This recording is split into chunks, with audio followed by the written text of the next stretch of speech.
যখনই কেউ এক্সপোজারের কথা বলে আই পার্সোনালি বিলিভ কি আমি কিছুটা তো একটা করেছি যার জন্য তুমি আমাকে অ্যাপ্রোচ করেছো, তাহলে তুমি আমাকে এক্সপোজার দিচ্ছ কিন্তু তুমি তো আমার থেকেও বেনিফিটস পাচ্ছ। আমি মনে করি প্রত্যেকটা কন্টেন্ট ক্রিয়েটারের নিজস্ব একটা কমার্শিয়াল সেট করা দরকার। তুমি আগে ব্র্যান্ডকে বলবে উইদাউট পেমেন্ট আমি কাজ করি না।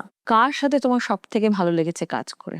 মোর দ্যান 200 ব্র্যান্ডসের সাথে কাজ করেছি। Myntra is one of my favourite, কারণ তারা ভালো পেমেন্ট দেয়, ক্রিয়েটিভ ফ্রিডমটা দেয়। আমি যখন ছোটই ছিলাম আমাকে এটা শুনতে হয়েছে, পড়াশোনাটাকে বেশি প্রায়োরিটি দিবি, দেখতে সুন্দর হোসনি তো কি হয়েছে। অ্যান্ড দেখতে সুন্দর মানে তাদের অ্যাকর্ডিং আমার গায়ের রং কালো। তো do you see what ingredients the products are using? এখন আমাদের ক্রিয়েটারদেরকে ইনগ্রিডিয়েন্ট লিস্টে মেনশন করতে হয়। পুরো ইনগ্রিডিয়েন্ট লিস্ট মেনশন না করলেও অ্যাক্টিভ ইনগ্রিডিয়েন্টস গুলো তো মেনশন করতেই হয়। প্রোডাক্টের ইউএসপি ওটা থাকে।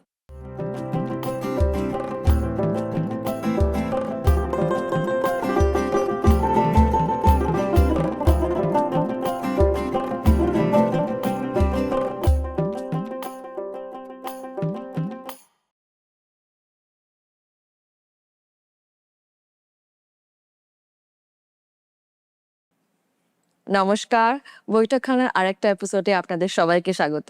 আমি আরাত্রিকা, আর আমাদের সাথে আজকে আমাদের গেস্ট হলেন miss Ouch AKA Susmita.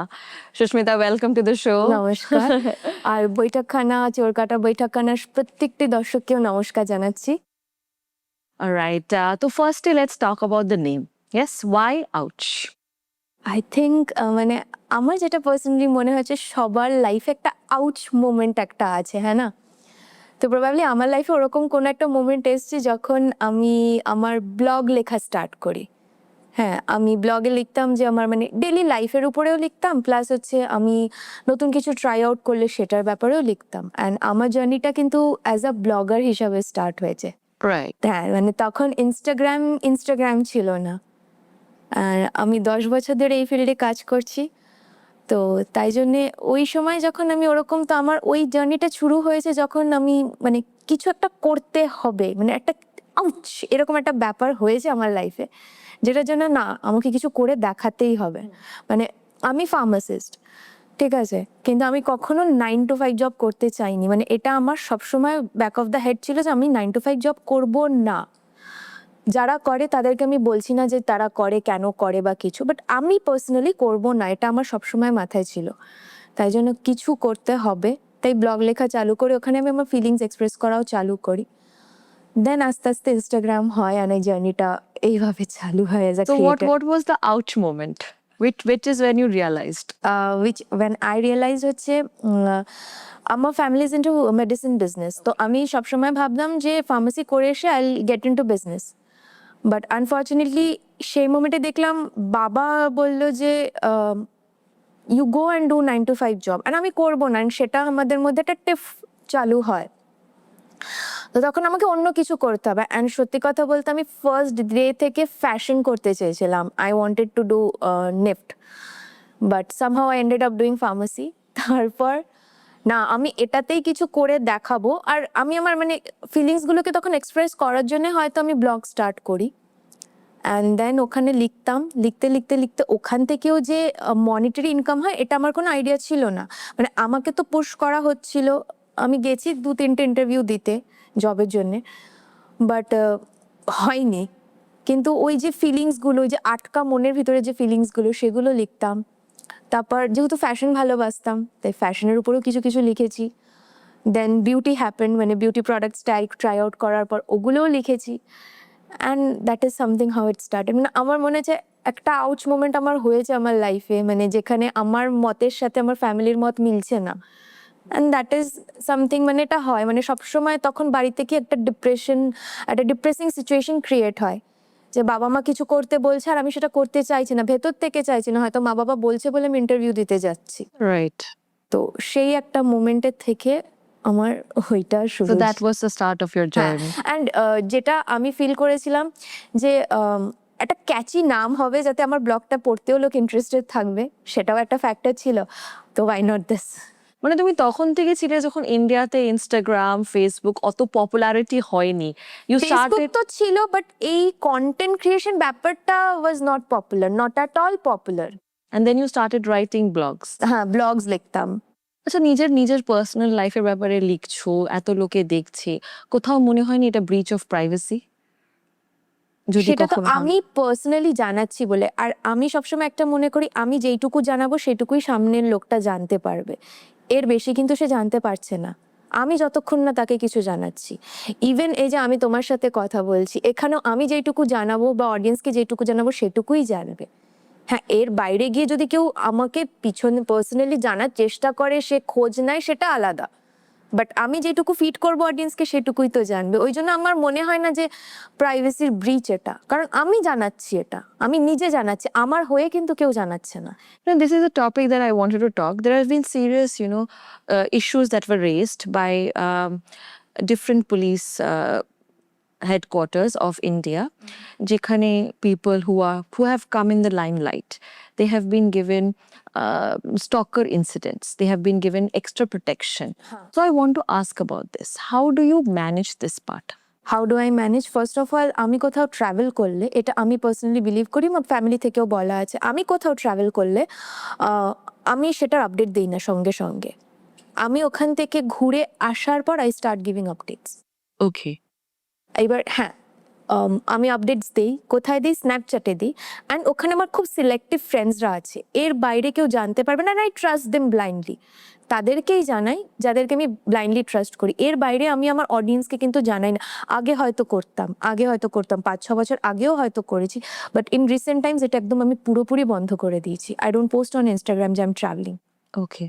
Once I come back from there, তারপর আমি পোস্ট করি। অ্যান্ড ট্রাভেল করতে গিয়ে যদি তুমি কিছু ভিডিওস বানাও, সেগুলো সব ট্রাভেল করার পরে এসে পরে করো? এসে আমি ওটাকে পোস্ট করি। Okay, because of course safety is safety something. আমাদের, আর যেহেতু আমি মানে আজকে বলছি, আমি ট্রাভেল যখন করি মোস্টলি আমি আর আমার বোন করি, তো দুটো মেয়ে যখন ট্রাভেল করে তখন আমার মনে হয় যে আরেকটু সেফটি মেজার্স নেওয়া একটু দরকার, একটু প্রিকশন নেওয়া দরকার। তাই জন্য আমি এটা একদম করি, প্রথম থেকেই করি যে আমি জানাই না কাউকে কিছু। Also, this journey from pharmacist to content creator, ঠিক আছে? This journey, talk to the audience about this. এই জার্নি। জার্নিটা তো খুবই টাফ ছিল। First of all, content creation কি হয় এটাও একটা ক্যারিয়ার হতে পারে, এই ব্যাপারটা এখনো পর্যন্ত আই ফিল কি অনেকে জানে না। অনেকের ধারণাই নেই যে এই কন্টেন্ট ক্রিয়েটার্সরা কত টাকা ইনকাম করে, অনেকের ধারণা নেই। ইভেন কন্টেন্ট ক্রিয়েটার্স যারা নিজেদেরকে ক্লেম করে, হয়তো তাদের নিজেদেরও কোনো ধারণা নেই যে একটা ব্র্যান্ড কতটা কি পেমেন্ট করতে পারে। একটা ব্র্যান্ড যখন অ্যাডভার্টাইজমেন্ট রান করে, তাদের অনেক কিছু ফ্যাক্টরস থাকে। একটা কোনো অ্যাক্টর বা সেলিব্রিটিকে হায়ার করতে হয়, আলাদা করে ক্যামেরা পার্সন হায়ার করতে হয়, আলাদা করে স্টুডিও হায়ার করতে হয়, আলাদা করে আউটফিটসের জন্য স্টাইলিস্ট হায়ার করতে হয়। তুমি দেখো মানে কতটা লেভেলে খরচাটা হচ্ছে, ঠিক আছে? ওটাই যখন কন্টেন্ট ক্রিয়েটার্সদেরকে দিচ্ছে, content creator is a one man army. সে নিজে মানে প্রচুর কন্টেন্ট ক্রিয়েটার্স আছে। হ্যাঁ, আমার জন্য একজন আছে যে আমাকে সব কিছু করে দেয়, but I have seen a lot of friends of mind যারা নিজেরাই ক্যামেরা লাগায়, নিজেরাই লাইট সেট আপ করে, নিজেরাই ঘরে ব্যাকগ্রাউন্ড ডিসাইড করে, নিজেদের টাকায় আউটফিট কেনে, নিজেরাই সব কিছু করে, ঠিক আছে? তখন কিন্তু প্রোডাকশন কস্টটা কিন্তু ব্র্যান্ডের তরফ থেকে অনেকটা কমে যাচ্ছে, অনেকটা। ব্র্যান্ডের অত কিছু দেখতেই হচ্ছে না, হেডেক থাকছে না যে এত কিছু করতে হবে। তুমি বলছো লজিস্টিক যেটা আছে সেটা পুরোপুরি কন্টেন্ট ক্রিয়েটরটা নিয়ে নিচ্ছে, যিনি আছে করছেন আর কি। পুরো নিচ্ছে। আর সেই ক্ষেত্রে brand is kind of not paying them their due. হ্যাঁ মানে না, ডিউ ইন দ্য সেন্স আমি যেটা বলবো না, একটা সেলিব্রিটি হায়ার করে সবকিছু করে যা খরচা হচ্ছে সেটা দিয়ে তারা অ্যাটলিস্ট 100টা কন্টেন্ট ক্রিয়েটর হায়ার করতে পারছে, Which is a good number. Which is a good number, and much more অডিয়েন্সের কাছে রিচ করতে পারছে, হ্যাঁ না?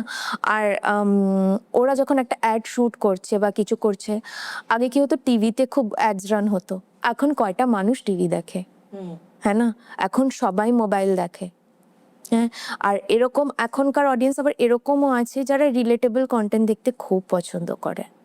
হ্যাঁ, তো যখন একটা কন্টেন্ট ক্রিয়েটার, মানে তারা একটা কন্টেন্ট ক্রিয়েটারের সাথে যদি রিলেট করতে পারে, তাকেই ভগবান হিসেবে মানা শুরু করে দেয়।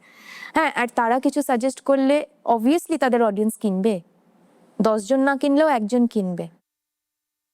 সো ব্র্যান্ড এটা খুব ক্যালকুলেটেড একটা মুভ করে, যে কোনো ব্র্যান্ড, যে এই কন্টেন্ট ক্রিয়েটরকে অ্যাপ্রোচ করব, তার এতগুলো ফলোয়ার্স আছে, অ্যান্ড তাদেরকে ভাবতেই হচ্ছে না বাকিটা। না, সো এইভাবে ব্র্যান্ড কোলাবোরেশন করলে, how do you understand which brand is not going to cheat and which brand is going to exploit you? এইটা না ডিরেক্ট, আমরা কন্টেন্ট ক্রিয়েটাররা ডিরেক্ট ব্র্যান্ডের সাথে খুব কম কাজ করি। ওকে, ঠিক আছে, এবার ডিরেক্ট যখন ব্র্যান্ডের সাথে কাজ হয়, এক্সপ্লয়েট অ্যান্ড চিটের ব্যাপারটা আমি মনে করি প্রত্যেকটা কন্টেন্ট ক্রিয়েটারের নিজস্ব একটা কমার্শিয়াল সেট করা দরকার, যে আমি এত কমার্শিয়ালের নিচে করব না। এইবার কিছু ক্ষেত্রে কি হয়, কিছু এক্সট্রা খরচা থাকে। সাপোজ কোনো একটা ব্র্যান্ডের পার্টিকুলার কিছু শ্যুট করতে গেলে আমার যেটা মনে হয় যে মাথায় থাকলো যে আমাকে একটা সুইমিং পুলে গিয়ে শ্যুট করতে হবে, ইটস ভেরি অবভিয়াস আমার বাড়িতে সুইমিং পুল নেই, so I will have to go to a hotel hire করতে হবে, তখন কিছু এক্সট্রা কস্ট থাকে, তো সেই বুঝে আমরা তখন কস্টিংটা করি। তাই জন্য আগে কন্টেন্ট ক্রিয়েটার্সদের আমার মতে যেটা মনে হয় জিজ্ঞেস করা উচিত কি প্রোডাক্ট, কতক্ষণের জন্য আপনারা রিল চাইছেন, কতটা সেকেন্ড ক্লিপিংস হবে, প্রফেশনাল শ্যুট চাইছেন নাকি বাড়িতে নর্মাল শ্যুট চাইছে, কারণ কিছু ব্র্যান্ডসের ক্রাইটেরিয়া থাকে একদম প্রফেশনালি শ্যুট করে দিতে হবে, then you have to hire a videographer. Okay, তো কিছু খরচা তো তোমার থাকবে, সেগুলো অ্যাড করে দিয়ে তখন আগে নিজের ডাউটসগুলো ক্লিয়ার করে নিয়ে তারপর কমার্শিয়াল বলা উচিত। কিন্তু একটা বেসিক কমার্শিয়াল সেট করে নেওয়া উচিত, যে এত যদি কিছু না হয়, খরচা না হয়, তাহলে একটা বেসিক আমার কমার্শিয়াল এটুকু আমাকে দিতেই হবে, এর বাইরে আমি কাজ করতে পারবো না। ওকে। তা একটা মানে you have to have an idea যে এতটা, বাট যারা যারা নতুন স্টার্ট করে তাদের সবসময় এই আইডিয়াটা থাকেও না, থাকে না, হ্যাঁ। এবং তারা, আমি এই এই এক্সপোজার কথাটা নিয়ে কথা বলতে চাই। A lot of brands will fool people saying যে তোমাকে আমরা এক্সপোজার দিচ্ছি, এই ব্যাপারটা নিয়ে আমি কথা বলতে চাই। এটা যে কতটা হার্মফুল এটা নিয়ে আমি কথা বলতে চাই। এই ব্যাপারটা ভীষণভাবে হার্মফুল, কারণ যখনই কেউ এক্সপোজারের কথা বলে, আই পার্সোনালি বিলিভ কি আমি কিছুটা তো একটা করেছি যার জন্য তুমি আমাকে অ্যাপ্রোচ করেছো, you are the one who is approaching me, it's not me who, মানে যাকে আমি অ্যাপ্রোচ করছি, হ্যাঁ না? তো তুমি আমাকে কিছু তো আমি করেছি, কিছু তো আমার মধ্যে দেখেছো যার জন্য তুমি অ্যাপ্রোচ করছো, তাহলে তুমি আমাকে এক্সপোজার দিচ্ছ কিন্তু তুমি তো আমার থেকেও বেনিফিটস পাচ্ছ, তাহলে তো এই এক্সপোজারের নামে তো তুমি তো লোককে এই এক্সপোজার দেখিয়ে তো তুমি তোমার প্রোডাক্টস ফ্রিতে দিচ্ছ না। কারেক্ট। হ্যাঁ, তোমার থেকে সে টাকা দিয়ে কিনছে, দেন ওয়াই নট ইউ, কি তুমি আমাকে কেন পে করবে না? আচ্ছা, এই যে এক্সপ্লয়টেশন হচ্ছে, এটা কিন্তু একদিক থেকে এক্সপ্লয়টেশন অফ লেবার, এটা কিন্তু একদিক থেকে। So what can be done to curtail this? What can be done to curtail this, ফার্স্টে তোমাকে নিজের আগে আইডিয়া হতে হবে যে ইউ ক্যান গেট পেড, শুধুমাত্র প্রোডাক্টস না। I have seen people becoming creators just to get free products, না, free products is not the thing. Right. ঠিক আছে, আর তুমি এটাও জানছো না যে আমি অ্যাজ আ বিউটি ক্রিয়েটার কাজ করি, তুমি জানো না যে ওই প্রোডাক্টটা তোমার ফেসে গিয়ে রিয়াকশন করবে কিনা। দেখা গেল তুমি একটা ফ্রিতে 500 রুপিসের একটা সিরাম নিলে, ওটা এমন রিয়াকশন করলো যে তোমাকে ডক্টরের পিছনে 5000 স্পেন্ড করতে হচ্ছে। তো সেই জন্যে মেক শিওর তুমি জানো যে তুমি আগে ব্র্যান্ডকে বলবে উইদাউট পেমেন্ট আমি কাজ করি না, এটা নন নেগোশিয়েবল। নন নেগোশিয়েবল। হ্যাঁ, এইবার কিছু ক্ষেত্রে যেরকম মনে হয়, আমার মনে হয় যে আমি একটা কোনো প্রোডাক্ট কিনতে চাইছি অ্যান্ড সেটার পিছনে আমাকে, প্রোডাক্ট রেঞ্জ তো অনেক হয়, 5000-এরও প্রোডাক্ট হয়, 3000-এরও হয়, 300 টাকারও হয়। এবার তুমি মনে করছো যে না আমি একটা 5000 টাকার জিনিস কিনবো, তুমি ভেবেছো ব্যাক অফ দ্য হেড, কিন্তু সেইটা তুমি কি করছো, একটা ব্র্যান্ডের সাথে কাজ করলে সেটা তুমি ইন বার্টার পাচ্ছ, তোমাকে কিন্তু টাকাটা স্পেন্ড করতে হচ্ছে না। সেই ক্ষেত্রে দাঁড়িয়ে যদি তুমি মনে করো যে হ্যাঁ আমি এটার উপর একটা রিল বানিয়ে দিতে পারি, আই হ্যাভ টাইম, আমাকে আলাদা করে কিনতে হচ্ছে না, সেই ক্ষেত্রে তুমি পার্সোনালি যদি উইলিং থাকো তুমি করো। বাটার করবো না সেটাও না, কিন্তু বাটার ভ্যালুটাও সেরকম হতে হবে। Got it. হ্যাঁ, তুমি একটা আজকে ডাইসনের হেয়ার র্যাপ পাচ্ছ যেটা তুমি মার্কেটে কিনতে গেলে it will cost you around 40,000, তো why not make a reel?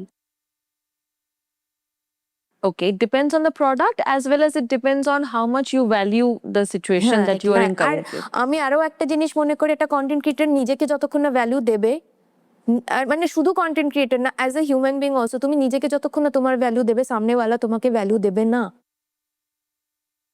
তা এই যে এক্সপোজারের নামে কন্টেন্ট দেয়া, এইটার সব থেকে মানে কোন কোন কন্টেন্ট ক্রিয়েটার্সরা সব থেকে বেশি এফেক্টেড হয়? বিউটি ক্রিয়েটার্সরা। বিউটি ক্রিয়েটার্সরা কিরকম ভাবে এফেক্টেড হয়? কিছু ব্র্যান্ডস আছে যাদের ক্রিয়েটার্স, মানে কি বলবো, ধরো কোনো কন্টেন্ট ক্রিয়েটারের 500টা ফলোয়ার্স, ঠিক আছে, তাকে বলবে আমি তোমাকে 2টো প্রোডাক্ট পাঠাচ্ছি, তুমি এটার করে শ্যুট করে দাও, ঠিক আছে, এবার সে কিন্তু তার মানে হার্ট অ্যান্ড সোল দিচ্ছে ওই পুরো কন্টেন্টটা শ্যুট করার জন্যে।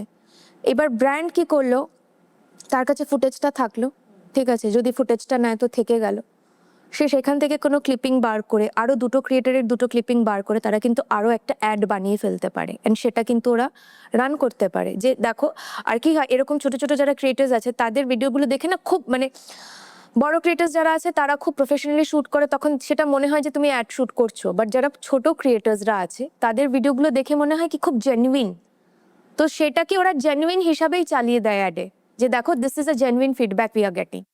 ওকে, তো আর ওরা ওই অ্যাড দেখে আরো 10টা কাস্টমার কেনে যে না দিস ইজ জেনুইন, হ্যাঁ না, তো ব্র্যান্ডের সেটা লাভ হচ্ছে, ব্র্যান্ড কিন্তু ওটা দিয়ে 10টা প্রোডাক্ট সেল করছে, 500 টাকা না হোক 5,000 টাকা ইনকাম করছে, কিন্তু যে ক্রিয়েটর ক্রিয়েট করলো সে কি পাচ্ছে, একটা 500 টাকার প্রোডাক্ট, আর সেই 500 টাকার প্রোডাক্টের যে 500 টাকা দাম তাও না, প্রোডাক্টটা বানাতে ম্যানুফ্যাকচারিং করতে হয়তো 100 টাকা খরচা হয়েছে, so they are giving out 100 rupee product, ঠিক আছে, কিন্তু সেখান থেকে 5,000 রুপি আর্ন করে নিচ্ছে।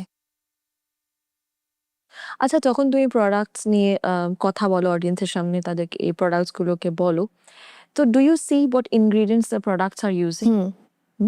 তাহলে তুমি কারণ এখন আমাদের ক্রিয়েটারদেরকে ইনগ্রিডিয়েন্ট লিস্টে মেনশন করতে হয়, মানে পুরো ইনগ্রিডিয়েন্ট লিস্ট মেনশন না করলেও অ্যাক্টিভ ইনগ্রিডিয়েন্টস গুলো তো মেনশন করতেই হয়, প্রোডাক্টের ইউএসপি ওটা থাকে।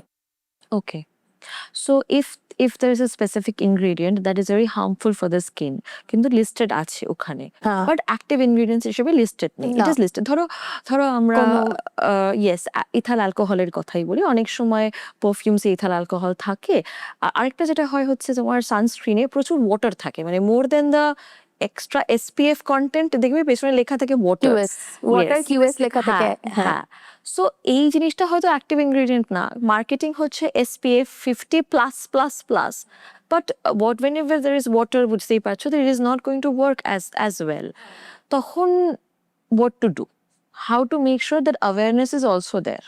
Awareness is also there. দেখো, ব্লাইন্ডলি তো আমরাও কাজ করি, যে হ্যাঁ একটা ব্লাইন্ড স্পট থেকেই যায়, যে আমরাও হয়তো ব্লাইন্ডলি যেরকমভাবে আসছে সেরকম করে দেই, কিন্তু দের ইজ এ কিন্তু, যে মানুষকে যখন বোঝানোর হয় তখন হয়তো ক্যাপশনে ছোট করে কিছু লিখে দেওয়া যেতে পারে, যদি তুমি জেনুইনলি মানুষকে বোঝাতে চাও ক্যাপশনে ছোট করে লিখে দিতে পারো, হয়তো এরকম না ইনিশিয়ালি লিখলে না, বাট পরে তুমি ওখানে লিখে দিতে পারো যদি তুমি ডিরেক্টলি কিছু না বলতে চাও।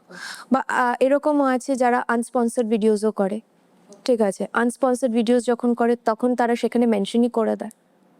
আর এখন ব্র্যান্ডসরা চিট করতে একটু হলেও ভয় পায়, আগে এটা খুব হতো, এখন ইন রিসেন্ট টাইমস হয় না, কারণ লোকের মধ্যে এত পরিমাণে অ্যাওয়ারনেস এসছে আজকের ডেটে, যে ব্র্যান্ডসরাও কিন্তু কিছু চিট করার আগে 10বার ভাবে, একবার ব্র্যান্ড নেম খারাপ হয়ে গেলে সেটাকে ঠিক জায়গায় আনতে কিন্তু প্রচুর সময় লাগে।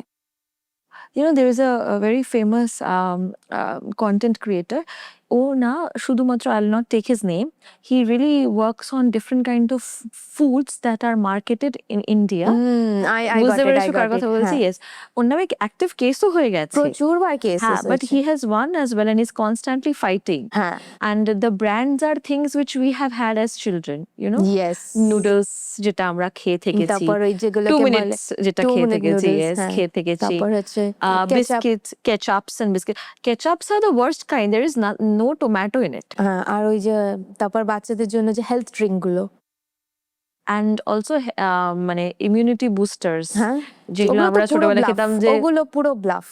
মনে আছে, আমার তো মনে আছে আমার মা আমাকে দিয়ে বলতো খেতেই হবে, আমি নামটা নিচ্ছি কারণ আমাকে কেটে মা দিয়েছে, সবার মারা একবার খেতেই করে হবে, আর খাইয়েছে। also I will not forget that, ঠিক আছে, খেতেই হবে সেই। তো this is also something that we use to have as children, এটাকে কিন্তু মার্কেটিং করা হতো as health product, healthy, but now days also এখনো কিন্তু ইন্ডিয়ার মার্কেটেরও ছড়িয়ে গেছে। ইন্ডিয়া এমন একটা জায়গা না যেখানে তুমি মানুষকে ভুল বুঝিয়ে ব্লাফ প্রোডাক্টস বিক্রি করতে পারো, যা ইচ্ছে বিক্রি করতে পারো, মানুষকে বাস ভুল বোঝাতে হবে। এই স্ট্যান্ডার্ডটা কিন্তু বাইরের বড় দেশে কিন্তু, মানে তুমি ইউএসএ ধরো, ইউএসএ তে হয় না, তুমি হ্যাঁ ওদের রুলস অ্যান্ড রেগুলেশনসই অতটাই স্ট্রিক্ট যে ওখানে হবে না।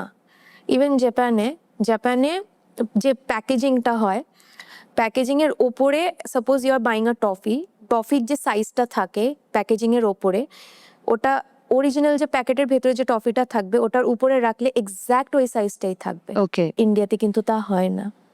আর এখানে ফ্লজ হচ্ছে গভর্নমেন্ট সবকিছু ছাড় দিয়ে দিয়েছে। Okay, do you think it is because of the tariff মানে রিল্যাক্সেশনস যেটা আমরা ফেস করি? অবভিয়াসলি তুমি ইন্ডিয়ার যে পপুলেশন তার মধ্যে দেখো না, এইসব জিনিস বোঝার জন্য কত পার্সেন্টেজ লোক আছে, খুব কম মানুষ এগুলো বোঝে।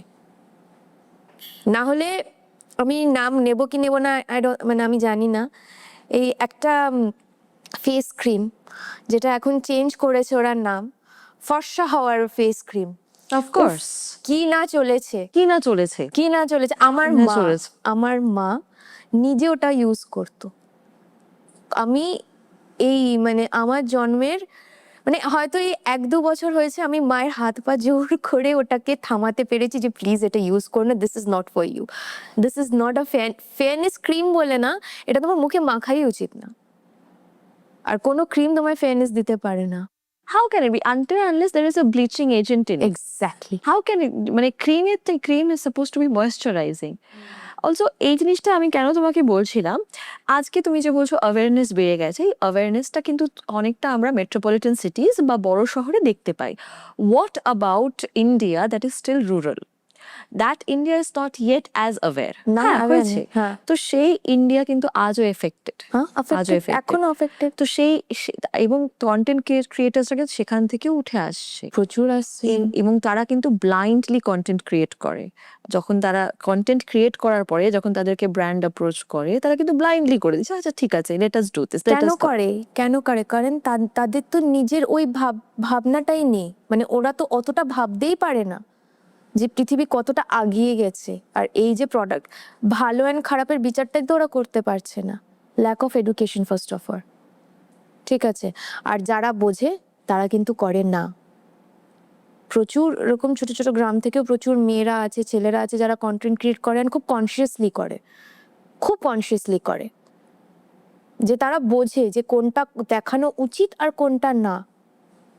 আর এখন তো সোশ্যাল মিডিয়ার যুগে আমি মনে করি কোনো কিছু মানে কোনো প্রোডাক্ট যদি খারাপ হয়, মানে আগে কি টিভিতে তো খারাপ জিনিসটাকে কখনোই দেখানো হতো না, কিন্তু এই যে আমাদের সোশ্যাল মিডিয়ার যুগে কিন্তু খারাপকে খারাপ বলা হয়, খারাপটা খারাপ দেখানো হয়, অ্যান্ড তার জন্য অ্যাওয়ারনেসটা বাড়ছে। অ্যান্ড আই থিঙ্ক যে রুরাল এরিয়াজে যে সবাই ওরকম তা না, যারা একটু পড়াশুনো জানে, যারা বোঝে, যারা বুঝতে পারছে যে এই জিনিসটা খারাপ, তারা I think consciously content create করছে।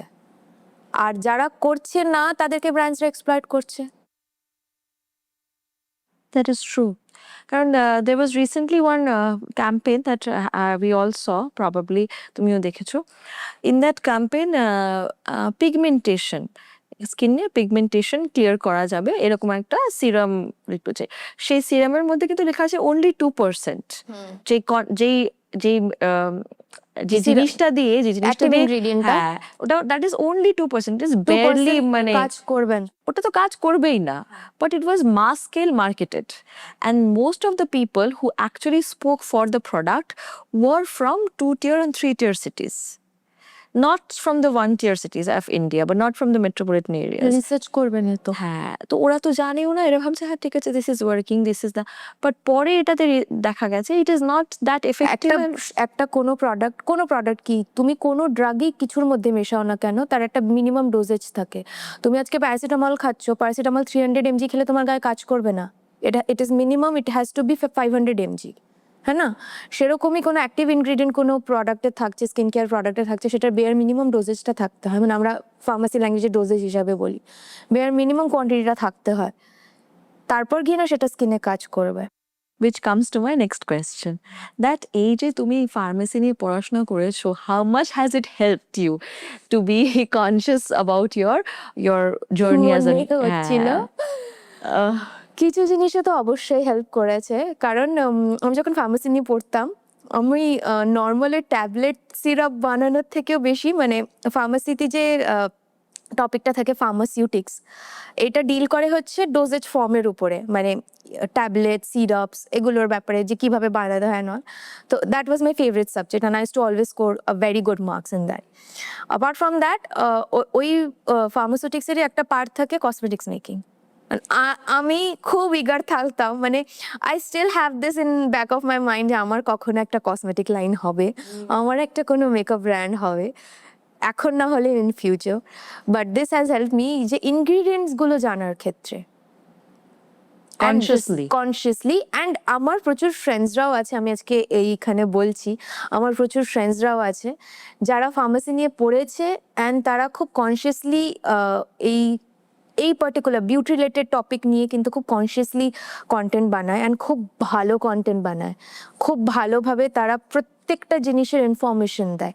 হয়তো আমি অতটা ঘেটে বা অতটা ডেপথে গিয়ে দিই না, because I am more into makeup, ঠিক আছে। বা যারা স্কিন কেয়ার রিলেটেড ভিডিওস বানায় তারা খুব মানে খুব ঘেটে খুব ভালো করে রিসার্চ করে নিয়ে সেই ভিডিওসগুলো বানায় অ্যান্ড ওই ভিডিওসগুলো কিন্তু খুব আমি বলবো ফুল অফ কি বলবো ইনফরমেশন, যেগুলো একটা মানুষের জন্য কিছু ইউজ করার আগে কিন্তু খুব হেল্পফুল, খুবই হেল্পফুল। আমার একটা ফ্রেন্ড আছে সোহিনী বলে, সোহিনী ভট্টাচার্য, খুব ভালো কন্টেন্ট বানায়, আর রিসেন্টলি চালু করেছে অ্যান্ড প্রত্যেকটা কন্টেন্ট খুবই ভালো, ভীষণ ভালো। আচ্ছা, তোমার কন্টেন্ট ক্রিয়েটরের জার্নিতে which are the brands that you have worked with and কার সাথে তোমার সব থেকে ভালো লেগেছে কাজ করে? আপাতত তো এখনো পর্যন্ত আমি মোর দ্যান 200 ব্র্যান্ডসের সাথে কাজ করেছি, মেইনলি বিউটি ব্র্যান্ডসের সাথে। তার মধ্যে থেকে Myntra is one of my favourite, কারণ তারা ভালো পেমেন্ট দেয়, ভালো পেমেন্ট দেয়। সেকেন্ডলি ক্রিয়েটিভ ফ্রিডমটা দেয়। অ্যান্ড থার্ডলি যে প্রোডাক্টস নিয়ে বানাতে হবে সেই প্রোডাক্টের একটা ছোট লিস্ট দেয়, বাট তার মধ্যে থেকে কিছু প্রোডাক্টস আছে যেগুলো আমার লাগবেই, মানে দুমদাম যা ইচ্ছা তাই চাপিয়ে দেয় না। তাদের কথা থাকে যে এখান থেকে তোমরা তোমার অ্যাকর্ডিং প্রোডাক্ট সিলেক্ট করে নিয়ে তারপর তুমি ভিডিও বানাও।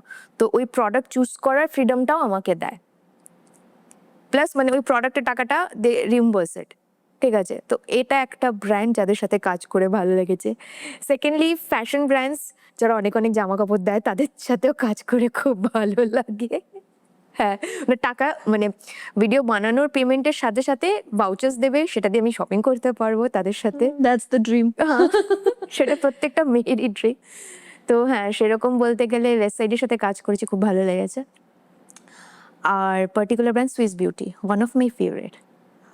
খুব And I've heard Swiss Beauty is in itself also very good as a product. হ্যাঁ, অ্যাজ আ প্রোডাক্ট মানে ওদের যে কি বলবো প্রোডাক্টের যে দামগুলো খুব কম, ঠিক আছে, কোয়ালিটি ওয়াইজ কম। Though they are made in China, I mention this, though they are made in China, but performs really well, really well in the sense অনেক হাই এন্ড প্রোডাক্টসের মতো তোমার পারফর্ম করে। অ্যান্ড তাদের প্রোডাক্টসের দাম কিন্তু বেশি হয় না, সব কিছু within 800। So what about if since you said mentioned that they are এবার made in ingredient, China? হ্যাঁ, হ্যাঁ, এবার what about the ingredient list। ingredients? এবার আমি আরো একটা জিনিস মনে করি যে একটা কোনো টক্সিক প্রোডাক্ট একদিনই কিন্তু তুমি স্কিনে লাগালে সেটা তোমার একদিনেই তোমাকে ক্ষতি করা চালু করবে না, তোমাকে কন্টিনিউয়াসলি তুমি ওর এক্সপোজারে থাকলে তখনই গিয়ে সেটা ক্ষতি করবে। হয়তো এটা অনেকের কন্ট্রোভার্সিয়াল লাগতে পারে, বাট এটা আমার পার্সোনাল মানে বিশ্বাস, একদিনেই ক্ষতি হবে না আনটিল অ্যান্ড আনলেস তুমি এটাকে রোজ ইউজ করছো। অ্যান্ড মেকআপ এমন একটা জিনিস যেটা যারা রোজ মেকআপ করে, মানে রোজ আই ডোন্ট থিঙ্ক খুব কম লোকেই মেকআপ করে, যখনই তুমি রোজ মেকআপ করছো তখন গো ফর হাই এন্ড ব্র্যান্ডসের প্রোডাক্ট। বাট যখন তুমি ধরো ডেলি বেসিস মেকআপ করছো না, তুমি অল্প দামের প্রোডাক্ট দিয়েও মেকআপ করতে পারো and they perform really well. মানে সুইস বিউটি আছে, মার্স আছে, then there's this brand called Insight cosmetics, এদের প্রোডাক্টস খুব কমে পাওয়া যায় কিন্তু খুব ভালো পারফরমেন্স হয়, বাট ইনগ্রিডিয়েন্ট লিস্টটা একটু shady since they are made in China.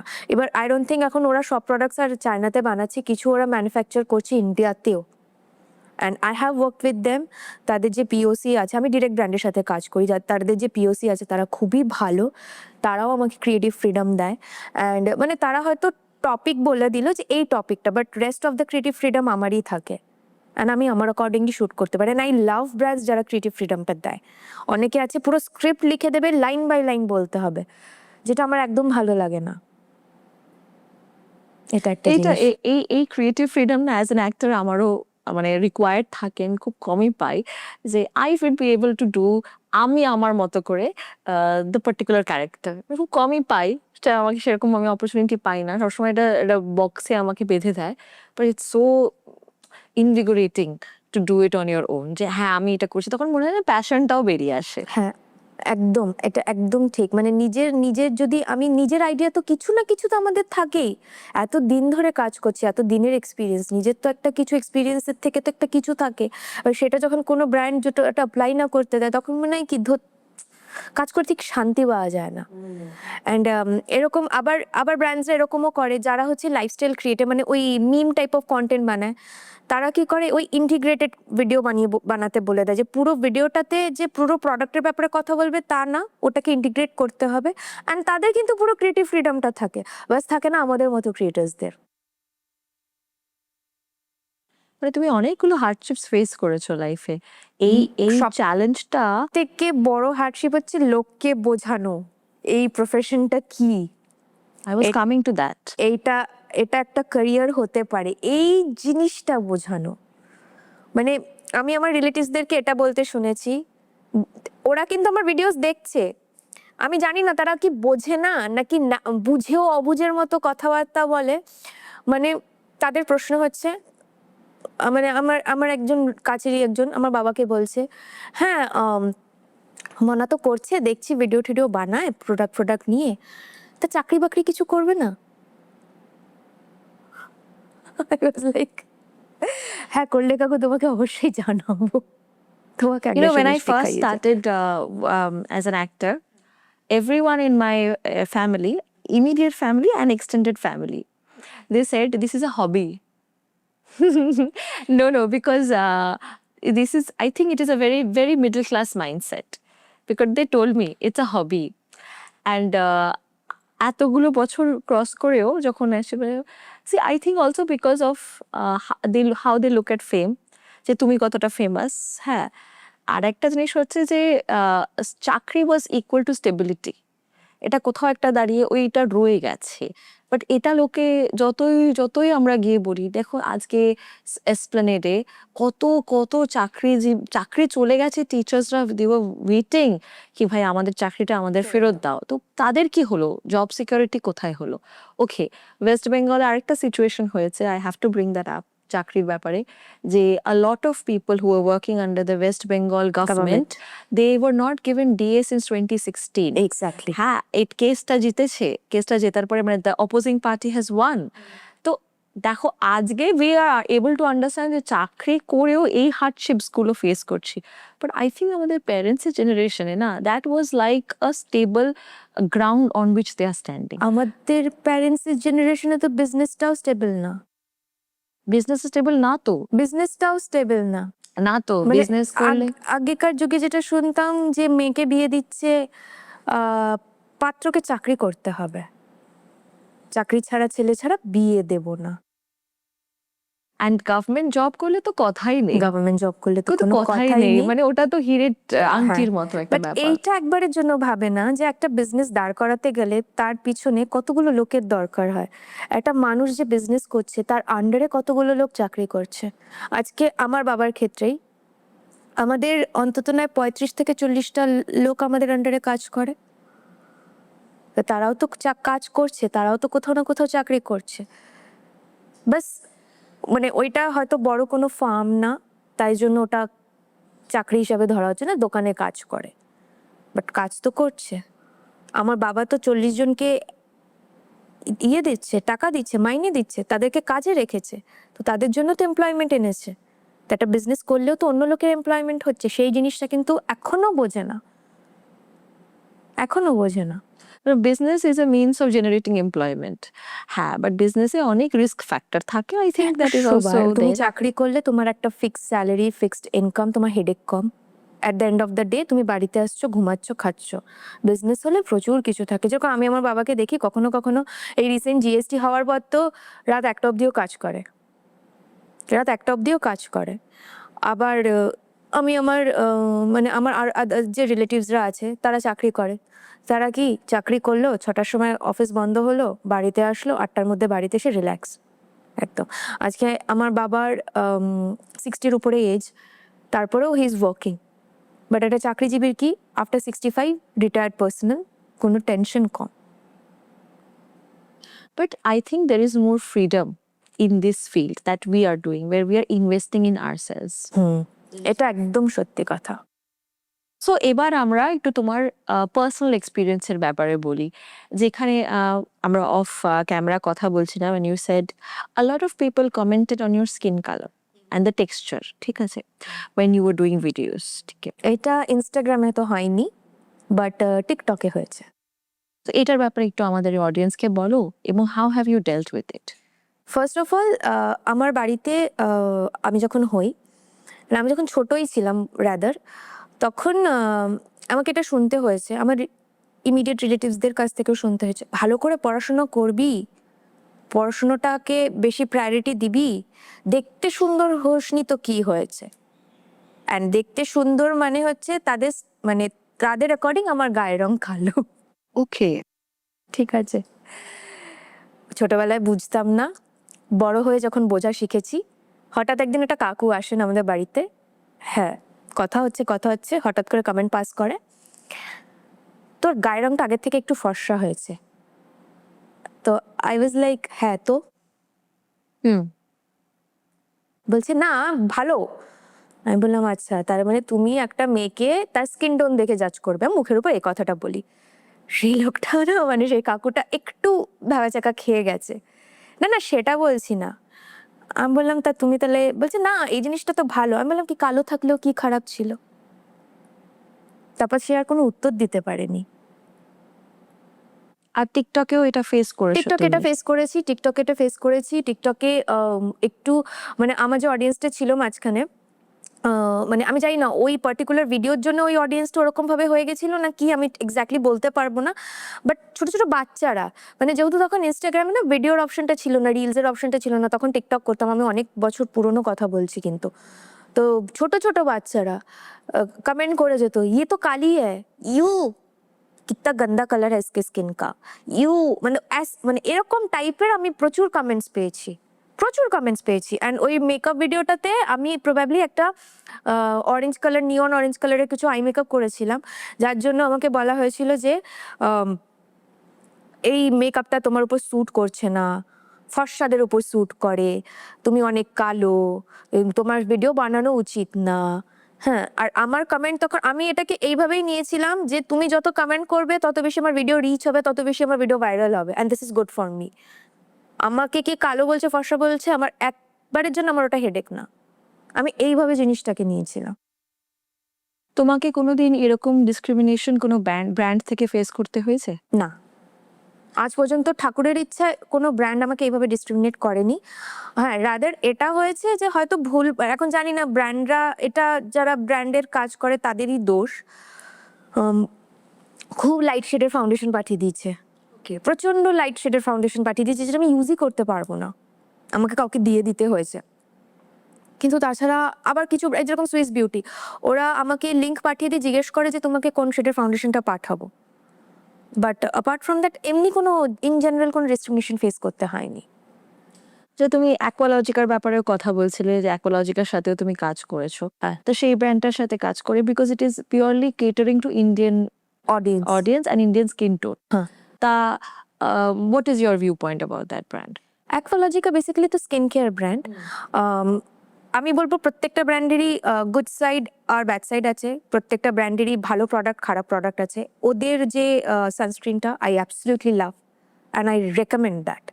ঠিক আছে, আমার খুব ভালো লাগে, আমার পার্সোনাল ফেভারিট। আবার কিছু প্রোডাক্টস আছে খুব গিমিকি প্রোডাক্ট, কাজই হয় না, একদমই কোনো কাজ হয় না, পুরো গিমিক ওটা। আবার এরকমও হয়, আমি যেটা মনে করি যে কোনো প্রোডাক্ট আমার জন্য কাজ করলে না সেটা সামনেওয়ালার জন্য কাজ করবে না, তাও না, কারণ আমার লাইফস্টাইল তার লাইফস্টাইল কিন্তু আলাদা, specially for the case of skin care. হ্যাঁ না, কারণ আমি যা খাচ্ছি সে তাই খাচ্ছে না, আমি যে অ্যাটমসফিয়ারে থাকছি সে কিন্তু অ্যাটমসফিয়ারে থাকছে না, তো হতেই পারে। তো তাই জন্য সব প্রোডাক্ট আমার জন্য কাজ করবে, সামনেওয়ালার জন্য কাজ করবে তা কিন্তু না, এটা ডিপেন্ড করে অন ইন্ডিভিজুয়াল। তাই জন্য সব প্রোডাক্টই যে গিমিকি প্রোডাক্ট বলবো তা না, বাট হ্যাঁ মনে হয় মানে ওভারঅল যদি এটা দেখি যে হ্যাঁ যে একটা প্রোডাক্ট মোস্ট অফ দ্য মানুষের উপর কাজ করছে না, তখন সেটা আমি বলবো গিমিকি প্রোডাক্ট নামেই চলছে। And also about gummy bears, you get those bears where you can chew and you can say like glutathione বলছে ওটার মধ্যে আছে। Glutathione, It is, I believe glutathione শুধুমাত্র ইনজেকশন ফর্মে নিলেই you can get a I clearer. Think bright করবে তোমার skin will look more healthy, more glowing, যার জন্য তোমার স্কিনটা একটু ব্রাইটার অ্যাপিয়ারেন্স হবে, but I don't think it will change your skin tone. True. আচ্ছা, এই যে ইন্ডিয়ানসদের এই ফর্সাদের প্রতি একটা অবসেশন, সে আমি খারাপ বলছি না, হ্যাঁ যে ফর্সারা খারাপ, অবভিয়াসলি ফর্সারা ভালো, বাট এই যে অবসেশনটা ফর্সা মানেই ভালো আর কালো মানেই খারাপ, এই জিনিসটা আগের থেকে অনেক পরিবর্তন হয়েছে, আরো পরিবর্তন হওয়া দরকার। yes, which comes to my next question regarding our celebrities. Do you think মানে ওরা কি করছে আমাদের মাইন্ডসেটটাকে একটা দিকে মোল্ড করিয়ে দিচ্ছে? You will see there are a lot of celebrities and Hindi film industry has the greatest reach. You will see a lot of celebrities before and after has completely changed, and it is not changed because of plastic surgery. It has changed, the skin color and Skin texture color. has changed. As if there are people who were completely of a different shade, and then suddenly they have, একদম। yes, they have become fairer. ঠিক আছে, and ওটা থেকে আমার মনে হয় কোথাও না কোথাও এখনো ওটা আমাদের অডিয়েন্সকে এফেক্ট করেই যাচ্ছে যে সামহাউ পিওরিটি অ্যান্ড পাইটি ইজ উইথ ফেয়ারনেস ইনফ্লুয়েন্স হচ্ছে। ইনফ্লুয়েন্সড হয়ে যাচ্ছে, বিকজ সেলিব্রিটিজ এর থেকে তো বেশি ইনফ্লুয়েন্স না কন্টেন্ট ক্রিয়েটার্সদের। দ্য সেলিব্রিটিজরা যারা স্পেশালি ফিমেল অ্যান্ড বিউটি, আমি কেন আরো বিউটিটার কথা বলছি, দেখবে একটা টাইম ছিল আমাদের মাদের সময়, Lakme was a brand that was very much used households. ল্যাকমের ফাউন্ডেশন, ল্যাকমের লিপস্টিক্স অ্যান্ড ল্যাকমের জিনিসপত্র, because it was a French brand, is not bad, but if you look at its foundation range, হ্যাঁ, it is a disaster. It is not for Indian skin. I have personally used, my mom used to use, it is a disaster. It is not for Indian skin. Exactly. তো ওটা use হতো, and আস্তে আস্তে অন্যান্য ব্র্যান্ডসগুলো এসে গেছে। সবার ফার্স্টে স্কিন ইনক্লুসিভ মানে সব শেডস রাখার মতো যদি কোনো ব্র্যান্ড কাজ করে থাকে সেটা হচ্ছে শুভ কসমেটিক্স। সুগার কসমেটিক্স, হ্যাঁ। ওকে। ওরা পুরো ইন্ডিয়ান অডিয়েন্সকে কেটার করার জন্য কিন্তু ওরা ফাউন্ডেশনস বাগেরা লঞ্চ করেছিল।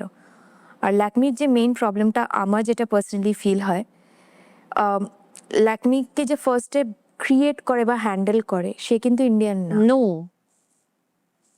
তার কিন্তু ইন্ডিয়ান স্কিন টোনের ব্যাপারে আমি জানি না কতটা কি নলেজ ছিল। আর অবভিয়াসলি তারপর তো ইন্ডিয়ার ওই অবসেশন উইথ ফর্সা। so which was my question, do you think it is because of celebrities? Celebrities, শুধু সেলিব্রিটিসদের দোষ দেব না আমি, তুমি নিজে ভাবো না আমরা যে ঠাকুর বানাই শুধুমাত্র মা কালীই কালো, আর বাদ বাকি সব দেবীদের কিরকম ফর্সা বানানো হয়, এটা প্রথম থেকেই। আচ্ছা, also the blue, the color black is also denoted with blue, দেখবে ব্লু কৃষ্ণ আমাদের Mahadev blue, which is a Mahadev blue, মহাদেবকে তো কর্পূর গরম বলে, মানে যেটা হচ্ছে উনি বলে যে সাদা, হ্যাঁ গলাটা ওনার নীল, কিন্তু কৃষ্ণকেও ব্লু দিয়ে ডিনোট করা হয়, মা কালীকেও কিন্তু ব্লু দিয়ে ডিনোট করা হয়। কিন্তু আমি মানে মেয়েদের ক্ষেত্রে কথা বলছি, ছেলেরা কালো ফর্সা কিন্তু ম্যাটার করে না, কিন্তু মেয়েদের ক্ষেত্রে মা কালীকেই শুধুমাত্র কালো হিসাবে দেখানো হয়, অ্যান্ড খুব ফিয়ার্স দেখানো হয়, খুব ফিয়ার্স দেখানো হয়। কিন্তু রেস্ট অফ দ্য যে ঠাকুর আছে যারা খুব কাম, মানে মা লক্ষ্মী দেখো না একদম ফর্সা, মা লক্ষ্মী মানে কি ফর্সা হতে হবে, মা সরস্বতী মানে কি ফর্সা হতে হবে। মা সরস্বতী কিন্তু পুরোটাই একদম সাদা করে দেয়, ওটা ওনাকে করে দেয়। আই থিঙ্ক কালার থিওরিটা থেকেও এসেছে কোথাও একটা, মানে আমি সবাইকে ব্লেমও করছি না, আই থিঙ্ক স্পেসিফিক্যালি এই obsession with fairness, I think it has come from the British rule, wherein we were constantly told that তোমার মধ্যে অসুবিধাটা হচ্ছে because you are, রেসিজম তো ওখান থেকেই এসছে। শুধু রেসিজম না, মানে এই কালারের পুরো যে কালারিজম ব্যাপারটা, এই ব্যাপারটাই ওদের থেকে মাথায় ঢোকানো। কারণ ওরা কি ওরা সবসময় টিপিক্যালি ফর্সা হয়, ওরা যখন সেজে গুজে থাকতো, আর আমাদের ইন্ডিয়ান ওমেনরা ওরকম ভাবে তো সাজতো না, প্লাস হচ্ছে তারা মাঠে ঘাটে কাজ করছে, তো অবভিয়াসলি অ্যাপিয়ারেন্সের মধ্যে অনেকটা ডিফারেন্স, স্টার্ক ডিফারেন্স রয়েছে, যার জন্য ফর্সাকে ভালো আর কালোকে খারাপ দেখানো হয়েছে, এই জন্য কালোর প্রতি একটা মানে কালো মানেই খারাপ, এই একটা ওটার একটা ইনফ্লুয়েন্স আছে। হ্যাঁ, আর তারপর তো সেলিব্রিটিস যেটা বললে, হ্যাঁ সেলিব্রিটিসদের নিজস্ব পার্সোনাল একটা অবসেশন আছে, ফর্সা হতে হবে। আমার যেরকম, আবার কিছু সেলিব্রিটিস আছে যারা কিন্তু ফর্সা কালো তোয়াক্কা করে না। কঙ্কনা সেনকেই দেখো না, শাবানা আজমিকে দেখো না, স্মিতা পাটিল, এরা কিন্তু কখনো ফর্সা কালো দিয়ে মানে কারো স্কিন টোন দিয়ে তাদের নিজেদের ট্যালেন্টকে কি বলবো, তার নিজেদের ট্যালেন্টকে কারোর সামনে আনতে চায়নি। তাদের কাছে তাদের নিজেদের অ্যাক্টিং স্কিলস কি আছে সেইটা দিয়ে তাদের নিজের ট্যালেন্টের প্রমাণ দিয়েছে, not with from the skin colour. আমি দেখতে সুন্দর বলে আমাকে অ্যাক্ট্রেস বানানো হয়েছে তা না। অথেন্টিক জন আছে, অফকোর্স আছে, একটা ইন্ডাস্ট্রিতে কখনোই তো একদম হতে পারে না যে কিছু লোক সবাই একইভাবে যাবে। বাট হ্যাঁ, অথেন্টিক থাকা সত্ত্বেও তাদের রিচটা কম কম্পেয়ার অনেক টু দ্য। কম, হ্যাঁ, কারণ ওই যে একটা অল টোটাল একটা মাইন্ডসেট আমাদের যে তৈরি হয়ে গেছে, ফর্সা হতে হবে, সুন্দর হতে হবে, কোনো খুঁত থাকা যাবে না, দাগ থাকা আবার কি ফর্সা হলেই যে হলো তা না, কারোর মুখে যদি অনেক লাল দাগ থাকে, হি বাবা ওর মুখে এত দাগ কেন, কারোর যদি অনেক পিম্পলস থাকে, যারা পিসিওএস বা পিসিওডি নিয়ে ভুগছে তাদের মুখে প্রচুর পিম্পলস হয়, হি বাবা তো স্কিনটা তো বাজে কেন। আর মানে ছেলেরা তো ছেলেরা, মেয়েরাও কল আউট করে। হ্যাঁ, কিছু মেয়েরা আছে কল আউট করে যারা ভালো ভেবে কল আউট করে যে তুই এটা ইউজ কর, এটা ইউজ করলে তো ঠিক হয়ে যাবে। আর কিছু আছে তাকে টন্ট করার জন্য কল আউট করে, যে জিনিসটা খুবই খারাপ। তোমার সাথে কথা বলে এত ভালো লাগলো, মানে এত এত রকমের জিনিসপত্র we were discussing, but all good things must come to an end. Almost আমরা আমাদের পর্বের শেষের দিকে চলে এসেছি। হ্যাঁ, তবে যাওয়ার আগে একটা জিনিস জিজ্ঞেস করবো, as a content creator do you get emotional moral support from other content creators? You get? Yes, প্রচুর বার পেয়েছি, প্রচুর বার পেয়েছি। মানে আমি এই কন্টেন্ট ক্রিয়েশন জার্নিতে খুব ভালো বন্ধুও বানিয়েছি। আবার এমনও হয়েছে যে কিছু ভালো বন্ধু যাদেরকে মনে করতাম তাদের সাথে একদম কথা বন্ধ হয়ে গেছে। বাট দ্যাট ইজ লাইফ না, That is life. That is life. আমরা কখনো কখনো আমরা লোকজনকে হারাইও আবার পাইও। এই যে আজকে তোমার সাথে আমার আলাপ হয়ে গেল, ঠিক আছে, দিস উইল বি দেয়ার, হ্যাঁ, ইট উইল বি দেয়ার। এবার ফিউচারে we become friends or not, that সেটা ইজ দেয়ার। হ্যাঁ, মানে ওটা তো দেখা যাবে, ইট দেয়ার না। মানুষ তো মানুষের লাইফে আসে কোনো না কোনো কারণে। আবার আবার আমার মনে হয় যারা না ভালো না বা যারা আমাদেরকে ক্ষতি করে তাদেরকে দূরে সরিয়ে দেওয়াই ভালো, ভালো। বিকজ নিজের এনার্জি লেভেলটাকে নষ্ট না করাটাই ভালো। হ্যাঁ, আর তারা কি সবসময় ম্যানিপুলেট করার চেষ্টা করে ভীষণ বাজেভাবে, যেটা আমার মনে হয় যে তাদের সাথে কন্ট্যাক্ট না রাখাই ভালো 100 বার, এটা ঠিক মানে আমরা আমরা এমনি কম হার্ডশিপস ফেস করি না লাইফ, না। তারপর আবার অ্যাডিশনাল বন্ধুত্বের নামে অ্যাডিশনাল। আর দেখবে যারা থাকার তারা ঠিকঠাক থেকে যায়। তাই না, বলো, কথা না বললেও থাকে, থেকে যায় না। এই যে তুমি তোমার বন্ধুর কথা আজকে আজকে যিনি এসেছেন তোমার সাথে, উনি বলছিলেন তোমার এত শরীর খারাপ ওনার, তাও উনি এসেছেন, তাই না, because that is honesty in a relationship. But খুব ভালো লাগলো আমার তোমার সাথে কথা বলে, তোমার এই জার্নিটার ব্যাপারে শুনে। um, মানে it's like I every time I meet people like you, I feel so inspired that yes, there will be, you know, we have a space, we have a place where we are able to voice our opinion, and you are one of them. So bold, so strong. I'm so happy to meet you today. It was a wonderful conversation. But যাওয়ার আগে তুমি একটু আমাদের অডিয়েন্সকে কিছু message দাও, আর আদার content ক্রিয়েটারদেরকেও একটু message দাও from your and. অডিয়েন্সকে message একটাই দেব যে যতটা পারবে ট্রান্সপারেন্ট থাকবে প্রত্যেকটা মানুষের সাথে, যতটা পারবে। মনে একটা কিছু আর ফেসে একটা কিছু, আই ডোন্ট থিঙ্ক সেটা করা উচিত। যতটা পারবে ট্রান্সপারেন্ট থাকবে, তাতে যাই হোক না কেন, তাতে যাই হোক না কেন। আর কন্টেন্ট ক্রিয়েটার্সদের একটাই কথা বলবো যে প্লিজ, প্রত্যেকটা ব্র্যান্ড কিন্তু পে করে, তো ওইটা সবার ফার্স্টে মাথায় রাখবে যে তুমি হার্ডওয়ার্ক যেটা দিচ্ছ, মানে যদি ব্র্যান্ড কোলাবোরেশন হয় তাহলেই একটা কথা। আর ফার্স্ট আর সেকেন্ড কথা হচ্ছে যে তুমি কাজের শুরুতেই পেমেন্ট পাবে না, তোমাকে আগে কাজ করে কিছু জায়গায় একটা দাঁড়াতে হবে, অ্যান্ড সেই জায়গাটা তোমাকে নিজেকে বিল্ড করতে হবে। কোনো ব্র্যান্ড এসে সাপোর্ট করবে না, তুমি মনে করছো আমি আজকে কন্টেন্ট ক্রিয়েটর হব, আমি ঢুকলে পরেই এই ফিল্ডে আমি প্রথম দিন থেকেই কাজ পাবো না। আগে নিজের একটা জায়গা তৈরি করতে হবে, যেটা দেখে তোমাকে ব্র্যান্ডরা তোমাকে কাজ দেবে, তো সেই জায়গাটা আগে তৈরি করতে হবে। That was a very beautiful message, Susmita. Thank you. Thank you very much. আচ্ছা, আমাদের অডিয়েন্সকেও বলি, খুব ভালো লাগলো সুস্মিতার সাথে কথা বলে। বাট আজকে এখানেই শেষ করতে হবে। আপনাদের সাথে আবার দেখা হবে আগামী পর্বে। Bye bye.